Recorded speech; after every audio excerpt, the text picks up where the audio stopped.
Frank Williams was sleeping on a park bench. With his dirty clothes and unkempt beard, he looked like a typical homeless man in their eyes. Police arrested him for disturbing the peace and took him to the station. Just another homeless guy, they said with a laugh. 2 hours later, the chairman of the Joint Chiefs of Staff's convoy arrived at the station. And the man who walked through that door brought every officer to attention. Welcome to Daily Story. Before we continue this powerful story of judgment, prejudice, and delayed justice, tell me in the comments which city you're watching from today. And if you believe stories like this need to be heard, hit that subscribe button. These stories matter. Lincoln Park, located in the heart of Washington, D.C., was one of the city's most beautiful spots. With benches by the pond, lush green lawns, and old trees, it hosted both local and tourist visitors. But in the farthest corner of the park, under a large oak tree on a bench, the same man had been living for the past 15 years, Frank Williams. 67-year-old Frank looked like an ordinary homeless person. He wore the same gray coat that hadn't been changed for years, worn pants, and shoes with holes. His beard had grown long, his hair had turned white, and his skin was weathered by the sun. Beside him always sat the same old bag, containing a few personal belongings. He would wake up early every morning. He'd wash his hands and face at the park fountain, trying to tidy his hair. At noon, he'd check the nearby trash cans for something to eat. In the evenings, he'd sleep on the same bench, under his old blanket. People visiting the park would notice him, but most wouldn't approach. Some would give him $1 or $2 out of pity, others would walk away in disgust. Children would sometimes be scared, and their mothers would say, "Stay away." Frank never treated any of them badly. He would simply nod and say thank you. The park maintenance workers knew him. "Frank's harmless," they'd say among themselves. "He never hurts anyone, just lives quietly." Security guards thought similarly. The only problem was that sometimes sleeping in the park violated regulations. The directives from the D.C. Metropolitan Police were clear: downtown parks should be cleared of homeless people. Especially in areas with heavy tourist traffic, this situation was seen as damaging the city's image. Detective Mike Rodriguez had been doing this job for 8 years. At 42, he was a disciplined police officer who stuck to his rules. He knew Frank very well because he'd been dealing with him for months. "Frank," he would usually say, trying to show patience. "You can't sleep here. Social services can find you a place." Frank would give the same answer every time: "Officer, I'm not hurting anyone. I'm just sleeping." "But rules are rules. Find somewhere else to stay." This conversation had been repeated for months. Frank would usually comply, sleep elsewhere for a day or two, then return. Detective Rodriguez was initially understanding, but his patience was beginning to wear thin.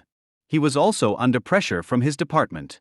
His superiors wanted the park kept clean. He needed to ensure the homeless went elsewhere. The problem was that Frank never left the park permanently. Other homeless people would take the warnings seriously and move to other areas.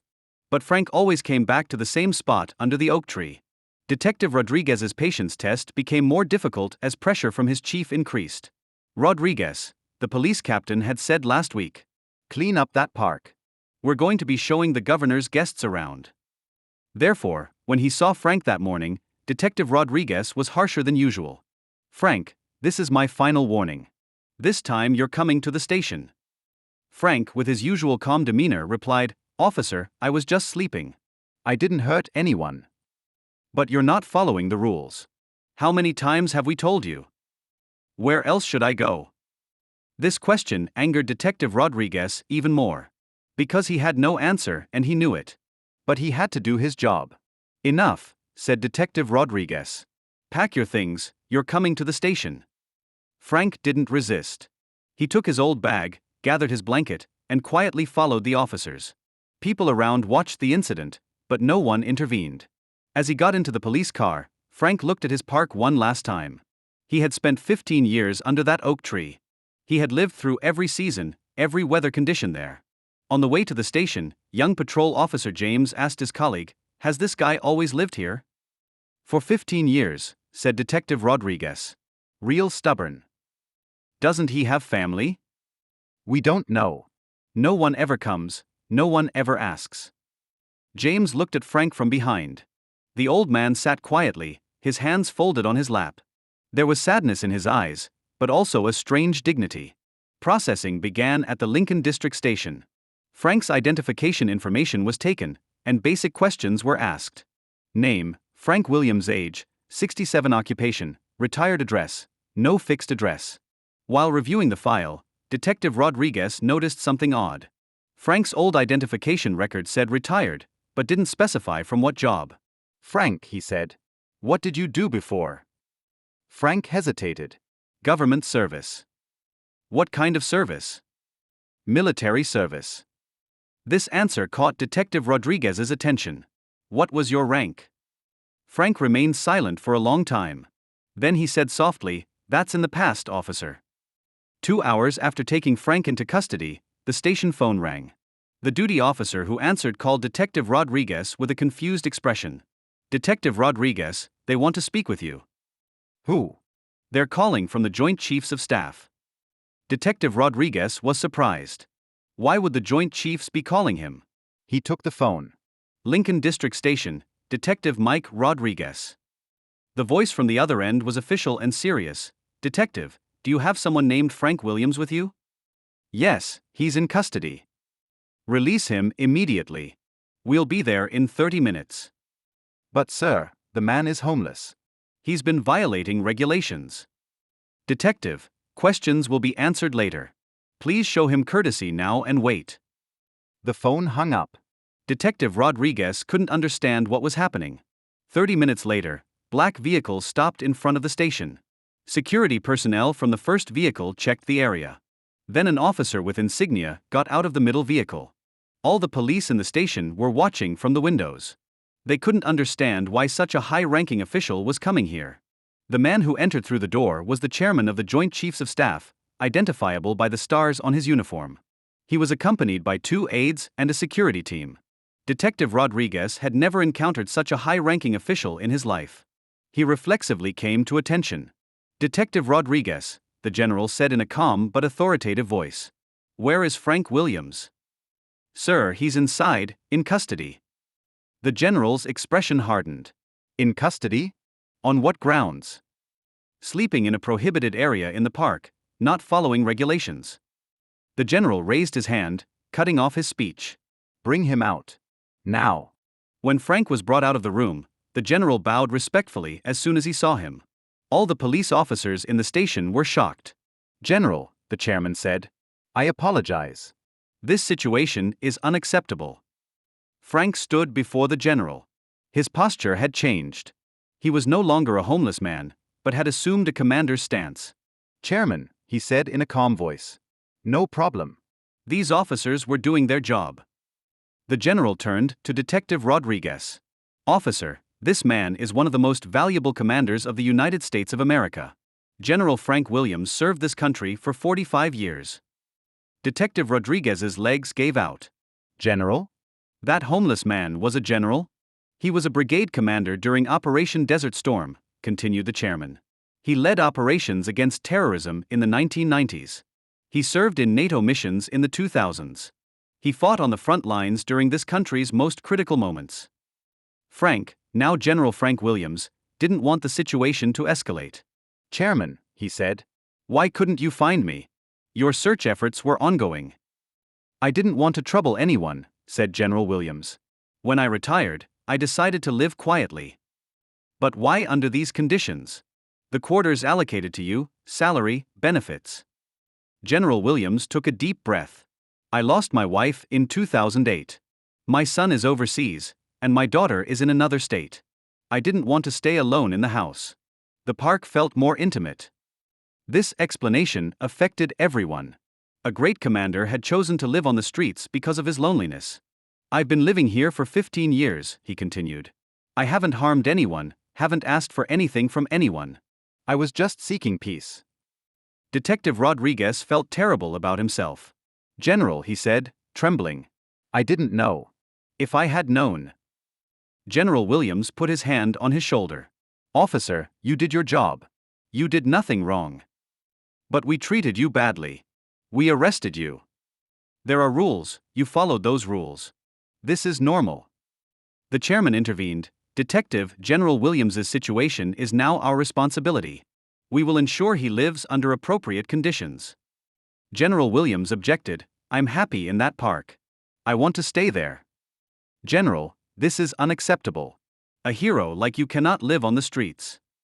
After long discussions, a middle ground was found.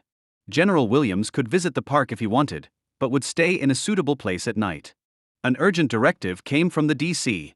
Mayor's office. A special area will be prepared in Lincoln Park where General Frank Williams can sit whenever he wants. The park manager surrounded the area around the bench under the oak tree with a special zone. A small plaque was placed, General Frank Williams Rest Area. When the media heard about the incident, they showed great interest. But General Williams didn't give interviews, only made a brief statement. I served this country for 45 years. Now I just want to live quietly. As a soldier who has done his duty, I will continue to remain at peace. General Williams was assigned a small but beautiful apartment in Washington, D.C.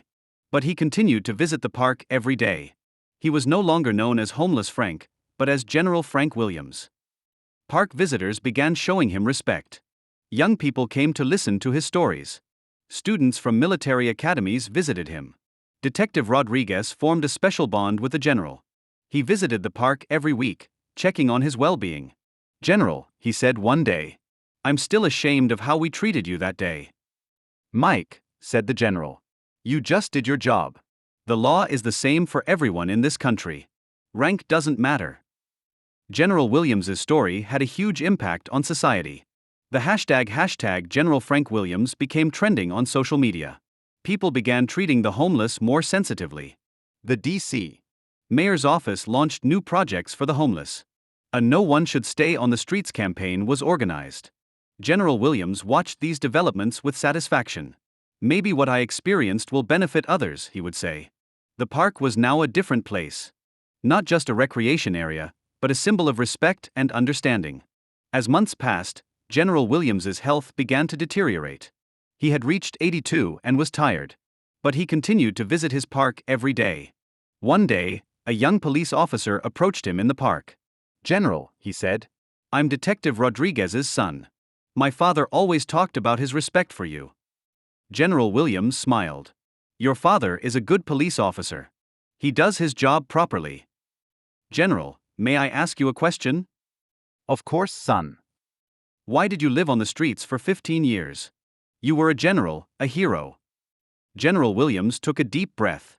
"Because, son, real service isn't done with titles. It's done with humility. I became a speck in this nation, without distinguishing between big and small." General Frank Williams passed away in 2023 at the age of 84. Thousands of people attended his funeral. The president, chairman of the Joint Chiefs, and the ordinary people he had met in the park stood side by side.